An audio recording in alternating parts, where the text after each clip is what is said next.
Shalom. Puji nama Tuhan, kita kembali berkumpul di tempat ini untuk beribadah. Saya yakin dan percaya ini semua bukan karena sebuah rutinitas kita, tapi karena kita memiliki kerinduan untuk mencari Tuhan. Saya undang saudara-saudara sekalian untuk bangkit berdiri. Kita mau masuk hadirat Tuhan, kita mau angkat pujian tak terbatas.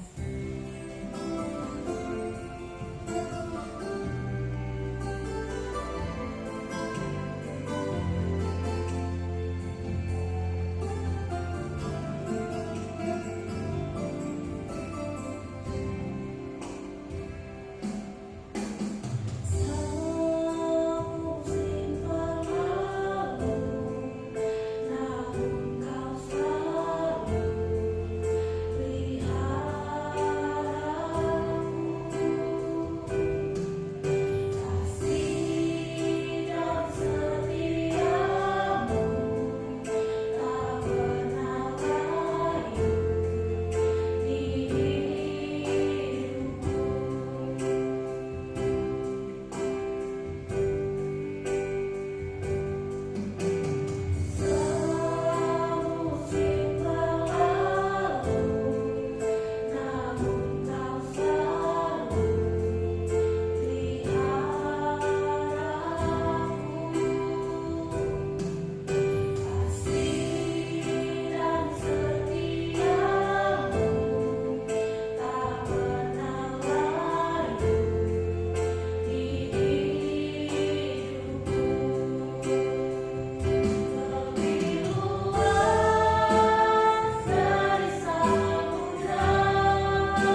kepada Tuhan karena bahwasannya kita ada pada sore hari ini di tempat ini. Itu semua karena kebaikan Tuhan, karena kemurahan Tuhan. Jadi mari kita sungguh-sungguh datang ke kehadiran-Nya. Kita akan pujian bersyukurlah.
memberkati kita. Sebentar kita akan mendengarkan sebagian dari kebenaran firman Tuhan. Saya undang saudara sekalian untuk bangkit berdiri. Kita mau angkat pujian kita, puji serta bersyukur.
kami Bapa. Dan pada saat malam hari ini Tuhan, kami anak-anak-Mu, kami datang Tuhan membawa hidup kami di hadapan-Mu. Kami mau membuka mata hati telinga kami ya Bapa, untuk mendengarkan setiap firman-Mu yang akan ditaburkan pada malam hari ini.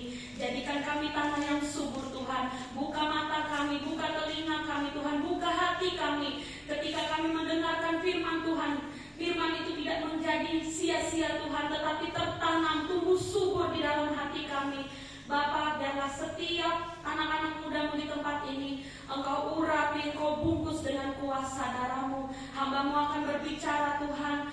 Kuduskan Tuhan, sucikan, urapi hamba-Mu. Dan biarlah Tuhan Engkau yang berbicara melalui mulut hamba-Mu. Sebab hamba-Mu ini terbatas Tuhan, tetapi Engkau Allah yang tidak terbatas. Terima kasih Tuhan, segala kuasa jahat, roh jahat yang mencoba mengganggu pemberitaan firman ini, kami bersatu hati, kami ikat, kami tolak, kami patahkan. Kami usir keluar dari gedung ini di dalam nama Tuhan Yesus yang berkuasa. Terima kasih Tuhan, kami siap mendengarkan firman-Mu hanya di dalam nama Tuhan Yesus. Haleluya, amin. Saya persilakan untuk duduk. Shalom. Anak muda harus punya api yang membara di dalam hatinya. Saya ulangi lagi, shalom. Sekali lagi, shalom. Ya, puji nama Tuhan. Hari ini saudara adalah kali pertama saya berkhotbah di Komuda di tahun 2024.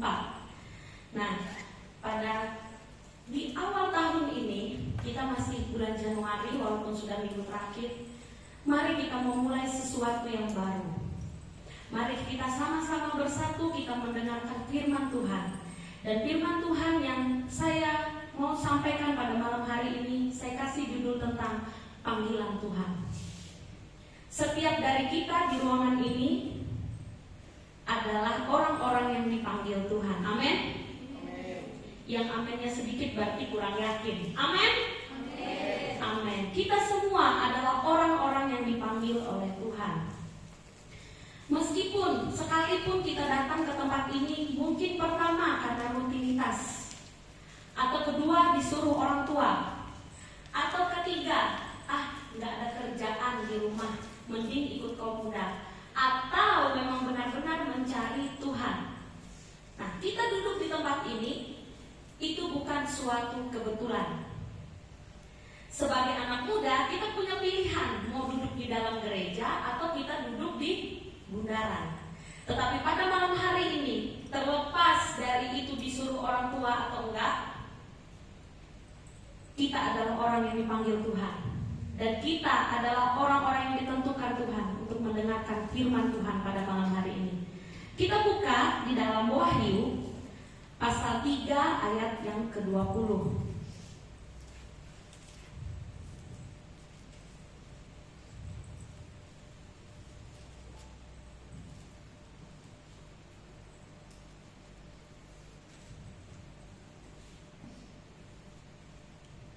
Wahyu pasal 3 ayat yang ke-20 sudah dapat? Saya undang kita semua untuk bangkit berdiri biar tidak kaku dan tegang mendengar firman Tuhan. Kita mau sama-sama baca firman Tuhan. Dalam hitungan ketiga ya. 1, 2, 3. Lihat, aku berdiri di muka pintu dan mengetuk. Jikalau ada orang yang mendengar suaraku dan membukakan pintu, aku akan masuk mendapatkannya, dan aku makan bersama-sama dengan dia, dan ia bersama-sama dengan aku. Silakan duduk. Amin buat firman Tuhan. Kitab Wahyu ini saudara ditulis oleh Rasul Yohanes. Nah, Rasul Yohanes ini adalah salah satu dari 12 murid Yesus. Ada yang tidak tahu tentang Rasul Yohanes? Kita semua tahu ya.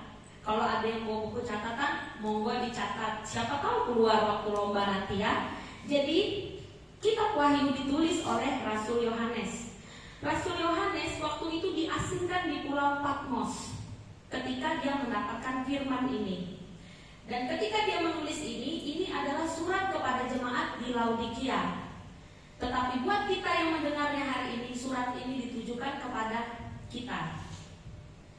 Nah, saya mau fokus di ayat yang ke-20 ini saudara, saya mencatat ada beberapa poin. Poin yang pertama yang saya catat adalah lihat. Nah, apa sih yang Tuhan mau ketika dia menyuruh Rasul Yohanes menulis, lihat. Tuhan mau kita bisa melihat. Apa yang Tuhan mau kita lihat? Yang pertama, keadaan kita. Tuhan mau kita melihat diri kita.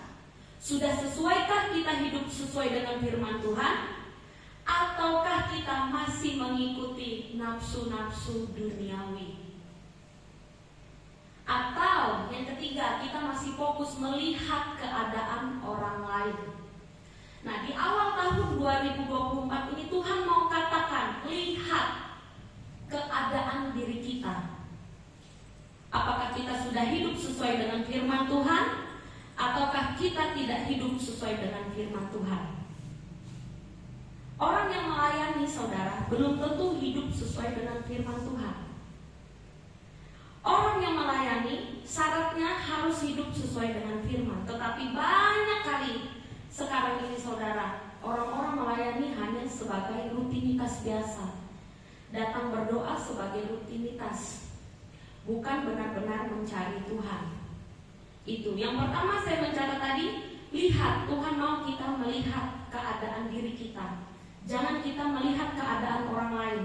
Oh, saya ikut kaum muda karena saya mau melihat Siska, melihat Michelle. Enggak saudara. Tujuan kita datang ikut kaum muda, kita mau melihat Tuhan Yesus.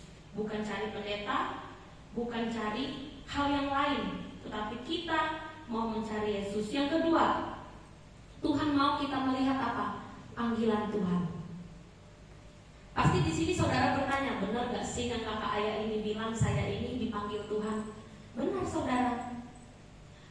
Ini lihat, Tuhan mau kita melihat. Ada banyak orang zaman sekarang ini saudara tidak bisa melihat panggilan Tuhan di dalam dirinya. Kita semua dipanggil Tuhan. Kalau kita duduk di dalam gereja ini dengar firman Tuhan, kita dipilih Tuhan untuk mendengarkan firman Tuhan malam ini, untuk mendengarkan panggilan Tuhan. Nah, bagaimana caranya supaya kita bisa melihat? Saya ajak kita semua membaca Wahyu 3 itu ayat yang ke-18 yang terakhir. Saya bacakan. Dan lagi minyak untuk melumas matamu supaya engkau dapat melihat. Nah, cara kita bisa melihat keadaan kita, melihat panggilan Tuhan dalam diri kita adalah dengan minyak. Apa itu minyak saudara? Roh Kudus. Setiap dari kita harus dilahirkan baru oleh Roh Kudus. Ketika kita dilahirkan baru, kita punya minyak, maka kita bisa melihat diri kita yang sebenarnya. Kita bisa melihat, oh Tuhan sedang panggil saya. Itu saudara. Kita di tahun ini jangan kita menjadi anak-anak muda remaja yang buta. Secara fisik kita bisa melihat saudara, tetapi secara rohani kita buta. Kita tidak bisa melihat keadaan kita. Kita tidak bisa melihat panggilan Tuhan dalam hidup kita. Mari saudara, untuk tahun ini kita sama-sama bersatu. Tidak lagi kita melihat si A, tidak lagi kita melihat si B, si C, si D, tapi mari kita melihat ke dalam. Saya sudah berkenan belum sama Tuhan? Saya sudah hidup sesuai kehendak Tuhan apa belum? Saya sudah mendengar panggilan Tuhan apa belum? Mari kita bersatu, kita sama-sama, kita cari Tuhan di tempat ini. Karena apa saudara? Di tempat ini ada minyak, di tempat ini ada Roh Kudus. Saudara boleh cek di dalam, kalau saudara sering buka YouTube ya, di gereja-gereja lain, itu banyak sekali yang berbahasa roh tapi syalalalala, bapak-bapak. Gitu saudara. Saking mereka pengen apa saudara? Mereka pengen Roh Kudus, sehingga mereka berusaha meniru bahasa roh. Di tempat kita saudara, bahasa roh murni dari Tuhan diberikan, dikaruniakan. Orang yang mendapat karunia itu saudara bukan karena baik dan buruknya orang tersebut, tapi karena memang Tuhan mau kasih. Kalau saudara rindu, aku ini belum dibaptis, mari datang. Minta doa sama pendeta di tempat ini, hamba Tuhan di tempat ini. menyimpang sedikit. Kita melepaskan kesalahan-kesalahan kita, dosa-dosa yang sudah kita buat, kutuk keturunan dari atas sampai ke bawah. Kita lepaskan. Setelah kita pelepasan, kita mencari Yesus, mencari Roh Kudus.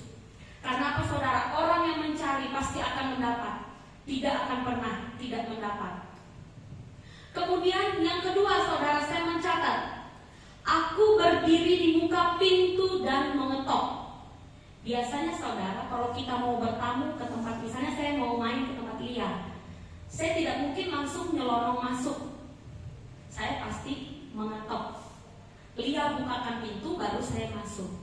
Pertanyaannya, ini saya manusia, ini Tuhan. Kenapa dia perlu berdiri di muka pintu dan mengetok? Kan dia Tuhan, ya kan? Kenapa dia nggak langsung masuk aja? Kan dia punya kuasa yang besar. Kenapa harus nunggu kita buka pintu? Ya, Pak, ya saudara. Bingung. Setiap kita, saudara, dilahirkan Tuhan dengan kehendak bebas. Kita bisa memilih Tuhan atau dunia, kita bisa memilih melayani atau tidak, kita bisa memilih marah atau sabar. Karena apa? Kita dilahirkan dengan kehendak bebas. Beda sama binatang. Binatang tidak terlahir dengan kehendak bebas. Begitu dia mati, selesai ceritanya. Kalau kita tidak, saudara. Nah, kenapa Tuhan berdiri di muka pintu gak langsung masuk? Karena kita manusia ini punya kehendak bebas. Diciptakan Tuhan memang begitu. Dia berdiri di pintu hati kita, saudara. Dia apa kerjaannya? Mengetok. Lia, kapan kamu mau buka pintu? Hani, buka pintu Hani, aku mau masuk. Tuhan Yesus itu berdiri di depan pintu loh saudara, di depan hatimu saat ini. Dia ketok itu. Dia mau masuk.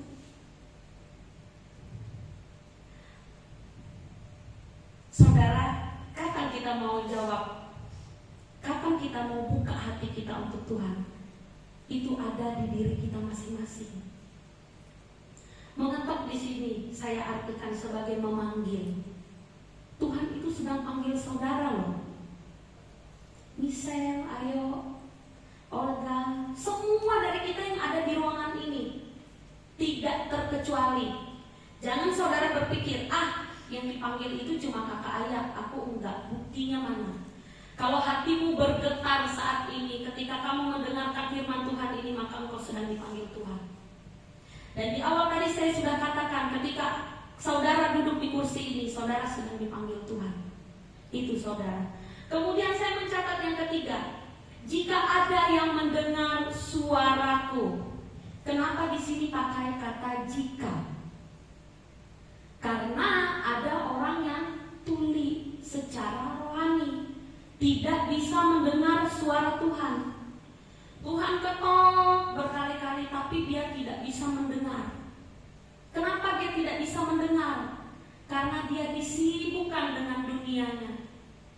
Hari-hari ini anak-anak muda, banyak sekali saya perhatikan di sosial media, tidak pernah saya lihat ada kan yang bikin ASMR, bangun pagi, rutinitas hari-hari. Saya tidak pernah melihat rutinitas 1 jam berlutut di bawah kaki Tuhan ketika dia bangun pagi. Itu saudara. Mereka sibuk dengan pekerjaan, uang, karir, kecantikan. Kemudian sibuk dengan TikTok, Facebook, Instagram. Itu di luar sana banyak saudara. Nah, jika ada yang mendengar suaraku, berarti ada yang mendengar, ada yang tidak. Pertanyaannya, saudara masuk di mana? Saudara masuk mendengar atau tidak mendengar? Tuhan mau saudara mendengar suara Tuhan. Ketika firman Tuhan disampaikan, Tuhan mau saudara dengar. Kamu sedang dipanggil. Tuhan sedang panggil kamu loh.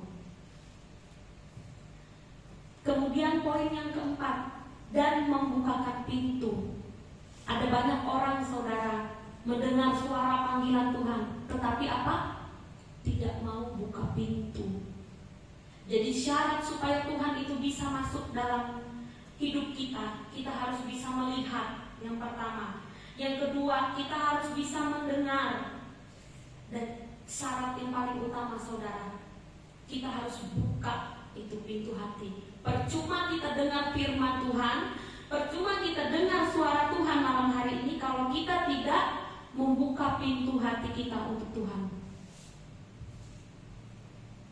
Contoh, saya di jalan, saya panggil Ria, tapi Ria nggak dengar.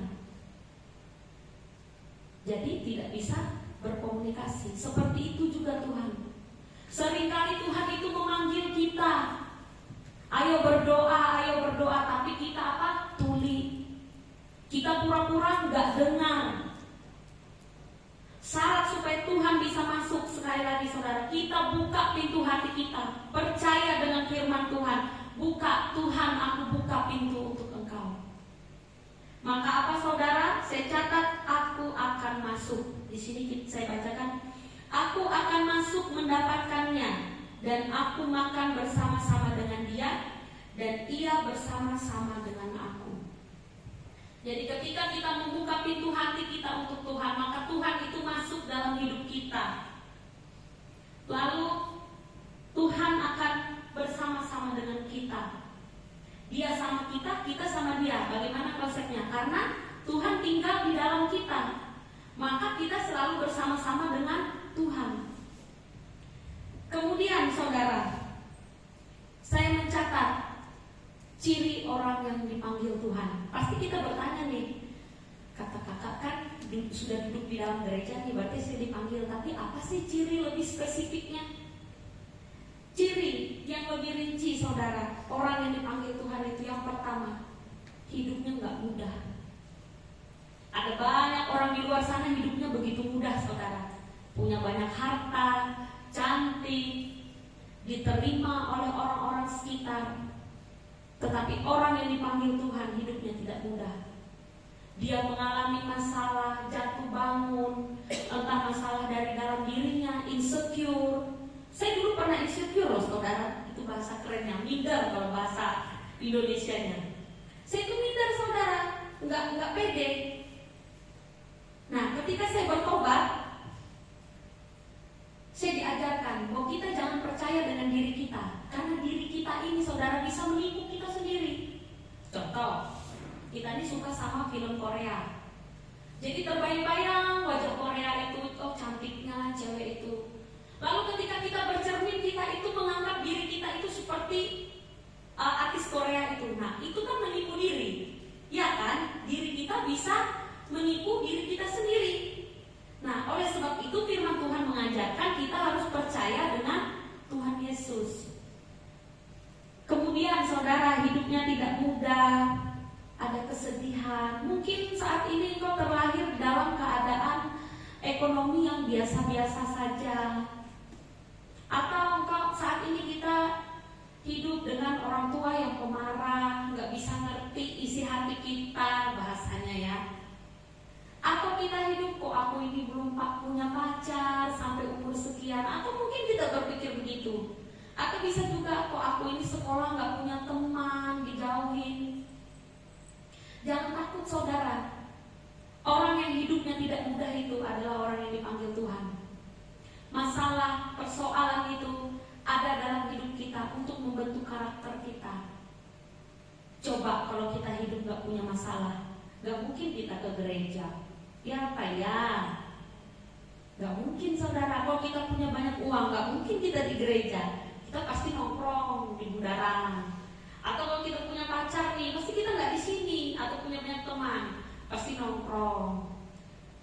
Nah, kesulitan masalah itu seperti lagu tadi saudara, ada mujizat dalam bersyukur. Ketika kita bersyukur, maka kita ada mujizat, kita punya mujizat dalam hidup kita.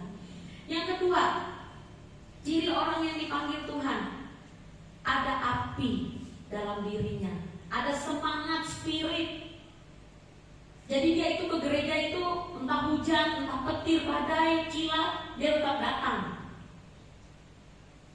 Mau dia dimusuhin, mau dia gak punya teman, dia pasti tetap datang. Karena apa saudara? Ada api, ada semangat.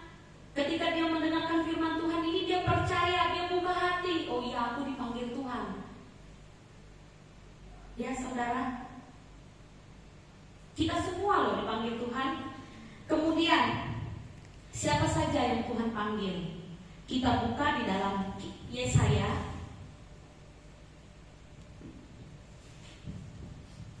pasal 65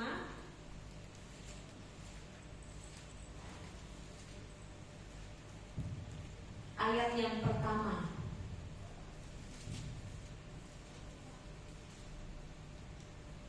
Yang sudah dapat katakan amin. Amin. Saya bacakan. Aku telah berkenan memberi petunjuk kepada orang yang tidak menanyakan aku. Bayangkan saudara, Tuhan mau mengetok pintu hati orang-orang yang tidak mencari Dia. Gak usah kita mencari Dia, tapi Tuhan mencari kita. Di sini jelas dikatakan, aku telah berkenan memberi petunjuk. Atau kalau saya terjemahkan dengan kitab Wahyu ini, aku sudah mengetok pintu hati setiap orang yang tidak mencari aku. Yuk saudara, Tuhan sendiri loh yang datang untuk mengetuk pintu hati kita, untuk memanggil kita, ayo masuk, cepat-cepat masuk. Kita lanjut baca. Aku telah berkenan ditemukan oleh orang yang tidak mencari aku. Aku telah berkata, ini aku, atau saya terjemahkan, ini Yesus, kepada bangsa yang tidak memanggil namaku. Atau saya ganti, aku telah berkata, aku Yesus, kepada orang-orang yang tidak memanggil nama Yesus. Tuhan yang panggil kita saudara. Dia berkenan memberikan petunjuk, memberikan jalan. Ini loh jalannya kalau kamu mau datang sama Tuhan. Tanpa perlu saudara minta, Tuhan mau datang dalam hidup saudara. Tuhan ketok itu pintu hati saudara. Sekalipun saudara gak nanya, gak minta Tuhan itu datang. Apalagi kalau saudara minta. Orang yang gak minta aja Tuhan kasih jalan, apalagi kita yang minta. Pasti Tuhan kasih jalan. Kemudian saudara, kita buka lagi di dalam Yohanes pasal 15.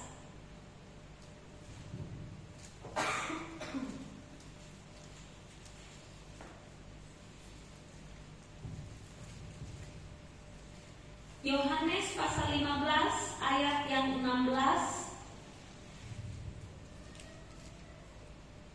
Sudah ketemu? Saya bacakan, bukan kamu yang memilih aku. Nah, bukan kakak ayah yang memilih Yesus. Atau saudara bisa ganti dengan nama saudara sendiri.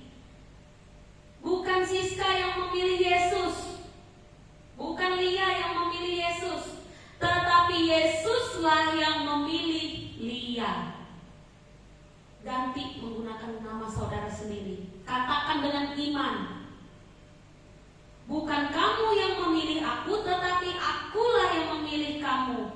Dan aku telah menetapkan kamu supaya kamu pergi dan menghasilkan buah, dan buahmu itu tetap, supaya apa yang kamu minta kepada Bapa dalam namaku diberikannya kepadamu. Jadi jelas saudara, bukan kita yang mencari Tuhan, tetapi Tuhan yang mencari kita. Tuhan yang memilih kita. Kalau kita ada di tempat ini, duduk di kursi-kursi ini, Tuhan sedang pilih kita. Tuhan sedang panggil kita, ayo masuk, ayo buka pintu hatimu, aku mau masuk. Sekarang pilihannya tinggal pada kita semua. Mau buka pintu atau tidak. Ada dua tipe orang yang membuka pintu saudara. Yang pertama, dia buka sepenuhnya. Nah, orang yang membuka pintu sepenuhnya untuk Tuhan, kedua, Tuhan itu pasti masuk dalam hatinya, dalam hidupnya, bekerja secara luar biasa. Tipe yang kedua, saudara, ada orang-orang yang buka pintu itu cuma separuh. Kalau tukang paket datang kan nggak mungkin kita buka lebar itu pintu, pasti separuh. Nah, orang yang membuka pintu hatinya itu cuma separuh, dia masih setengah-setengah. Tuhan mau kalau kita ikut Tuhan tidak boleh setengah-setengah. Buka itu pintu selebar-lebarnya. Dan rasakan ketika Tuhan itu masuk dalam hidup kita, maka ada perubahan secara karakter. Yang pertama, saudara, ketika saya membuka pintu hati untuk Tuhan itu, yang saya rasakan pertama adalah perubahan secara emosional. Ketika saya waktu itu stres, depresi, ketika saya pelepasan buka pintu hati, saya itu ngerasa apa, saudara? Damai. Percuma loh saudara, kita punya uang banyak, kita cantik, kita punya segala-galanya, tapi hati kita nggak punya damai. Berdebar-debar terus, percuma saudara. Manusia ini yang dia butuhkan itu adalah rasa aman, rasa damai.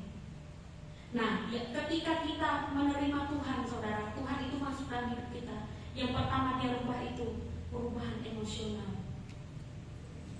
Sekarang, kalau kita merasakan sukacita dari Tuhan, pasti tidak ada alasan untuk kita marah-marah.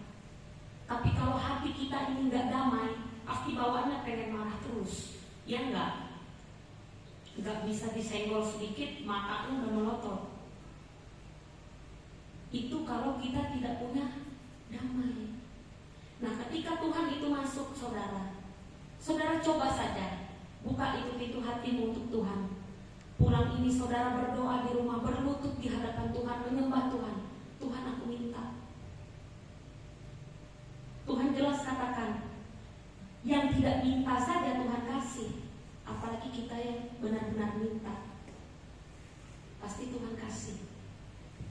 Kemudian saya ajak lagi ayat yang terakhir, saudara, Injil Matius pasal 22.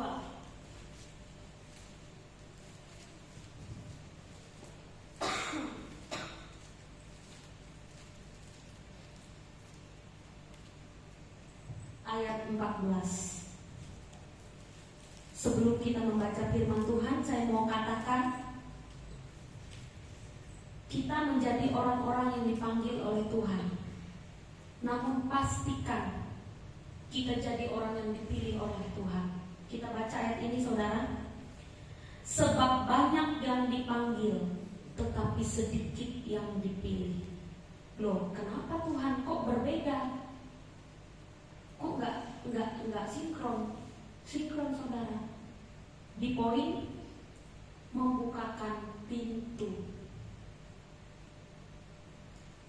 Kalau saudara dipanggil Tuhan, mendengar suara Tuhan, tapi saudara tidak buka pintu, maka saudara hanya menjadi orang di level dipanggil. Tapi ketika saudara mendengar suara Tuhan, buka pintu, Tuhan masuk, maka saudara menjadi orang yang dipilih oleh Tuhan. Banyak yang dipanggil, saudara, banyak sekali. Tapi ada banyak orang yang pura-pura tidak mendengar suara Tuhan. Ada yang benar-benar tidak mendengar. Bersyukurlah saudara, kita saat ini duduk dalam gereja, kita punya jaminan keselamatan. Karena ketika kita dipanggil Tuhan, kita punya keselamatan. Roh Kudus itu mau masuk loh dalam diri saudara. Kita lahir dalam dunia ini, itu pasti ada maksud Tuhan. Tidak pernah Tuhan itu menciptakan seseorang hanya untuk meminta. Pasti Tuhan punya tujuan atas hidup kita. Apa kehendak Tuhan dalam hidup kita? Itu menjadi pelajaran yang lain. Ketika saudara sudah menerima panggilan Tuhan, buka pintu hati, Roh Kudus masuk, maka barulah saudara mencari apa itu kehendak Tuhan. Yang pertama, saudara responi dulu panggilan Tuhan. Jangan saya ketika mendengar firman Tuhan malam ini. Buka pintu hati saudara, terima itu Roh Kudus. Maka Tuhan akan bekerja secara luar biasa bagi saudara, bagi kita semua. Amin. Amin. Puji nama Tuhan. Ini firman Tuhan yang dapat saya sampaikan pada malam hari ini. Saya mau mengajak kita semua untuk bangkit berdiri. Saya mau mengajak kita semua untuk memuji Tuhan. Kita memuji Tuhan saudara dengan api spirit yang daripada Tuhan. Pasti saudara tahu ya lagu ini ya.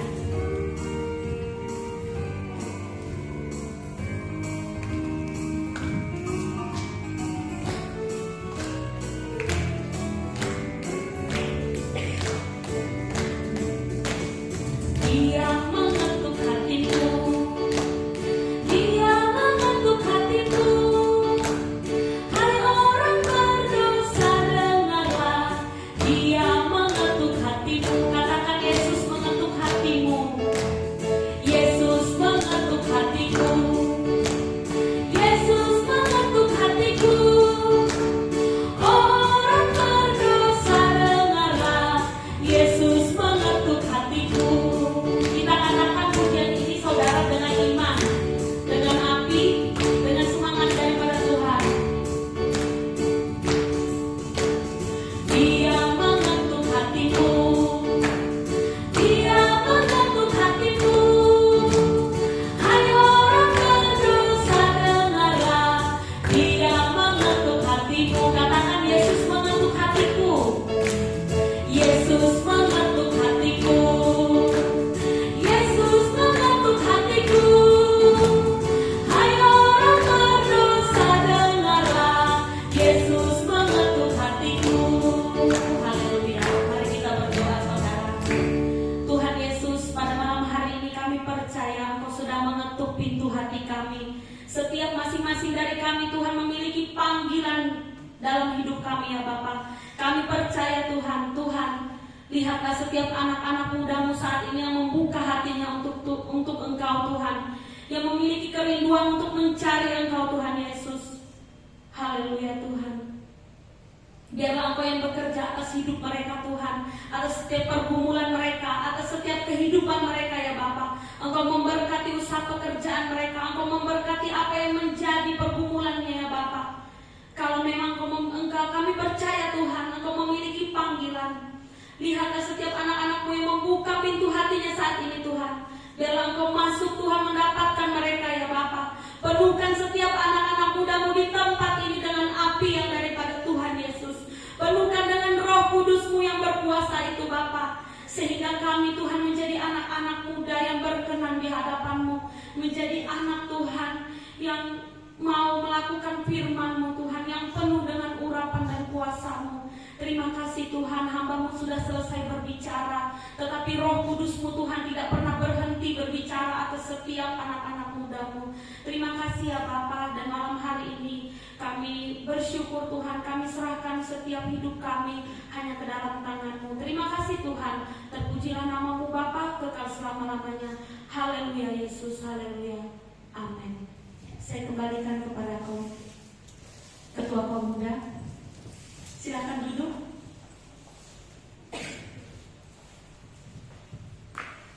Baik, puji nama Tuhan, kita sudah diberkati oleh firman Tuhan pada sore menjelang malam hari ini. Dan pengumuman untuk kita bisa dilihat di grup. Kemudian untuk iuran bisa langsung menghubungi ada langsung ya. Untuk iuran baju atau menabung boleh langsung ke Olga. Kemudian kita lanjutkan rapat kita kemarin ya, sebentar. Coba kita akhiri ibadah kita.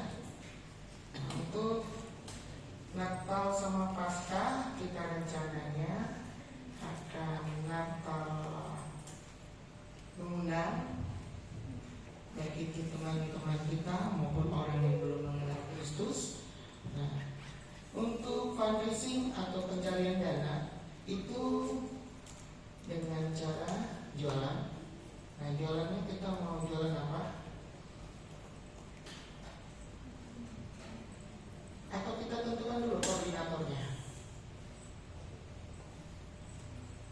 Agak kasihan sendirian.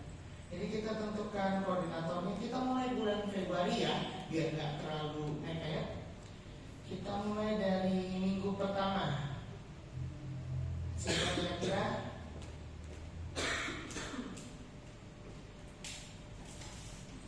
Ibu Ketua, ada yang mau ditunjuk? Dia belum ada. Oh iya ya. Minggu pertama ya. Iya. Iya Natalia. Kemudian untuk minggu kedua. Bisa. Hmm? Bisa. Bisa ya? Apa? Siapa? Aku setiap kali. Oh, ketuanya sendiri. Oke. Minggu ketiga.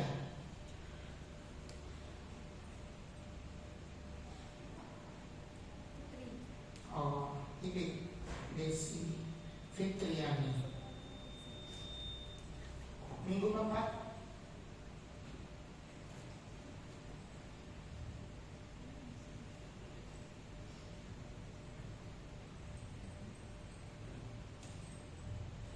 Iya siapa? Bingung kandidatnya.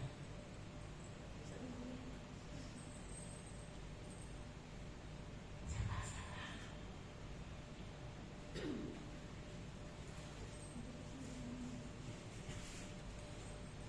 Na, na, na, na, na.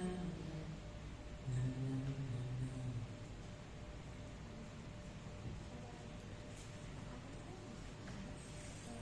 Minggu keempat. Siapa? Kak Karen keempat. Oh, Angelina Karen Melsiana. Oke, untuk koordinator nanti setelah ibadah ini kita kumpul ya. Nah, jadi biar lebih ringkas. Nanti yang mau dijual apa, kemasan dibentuknya apa atau barang apa, nanti kita omongin setelah ibadah ini. Oke, kita akan akhiri ibadah kita pada malam hari ini. Mari kita sama-sama berdoa. Tuhan Yesus, terima kasih Kau sudah menyertai ibadah kami dari awal hingga akhir. Dan kami percaya Engkau terus menyertai, mengurapi, serta memberkati kami sidang pemuda remaja-Mu di tempat ini. Engkau memberkati kami dalam pelajaran kami, dalam sekolah kami, dalam kuliah kami, dalam pekerjaan kami, dalam keluarga kami, itu lebih dalam pelayanan kami. Engkau buat kami semakin hari semakin dipakai oleh Tuhan, semakin menjadi berkat bagi orang-orang yang belum mengenal Engkau. Terima kasih Tuhan, terima kasih Yesus, memberkati para pelayan yang sudah melayani pada sore menjelang malam hari ini, kakak yang sudah menyampaikan firman-Mu, pelayan-pelayan yang lain. Engkau memberkati mereka, Engkau tambah-tambahkan hikmat marifat atas mereka, Engkau tambah-tambahkan talenta atas mereka, sehingga pelayanan mereka boleh menyenangkan hati Tuhan. Terima kasih Tuhan, terima kasih. Sebentar kami akan berpisah satu dengan yang lain. Kami percaya Kau bersama-sama dengan kami, Kau menuntun menyertai kami hingga sampai tempat tujuan kami dengan selamat. Dan kami percaya Engkau terus memberkati menyertai kehidupan kami sampai selama-lamanya. Di dalam nama Yesus kami mengucap syukur. Haleluya. Amin. Selamat malam minggu, selamat beraktivitas. Tuhan Yesus memberkati.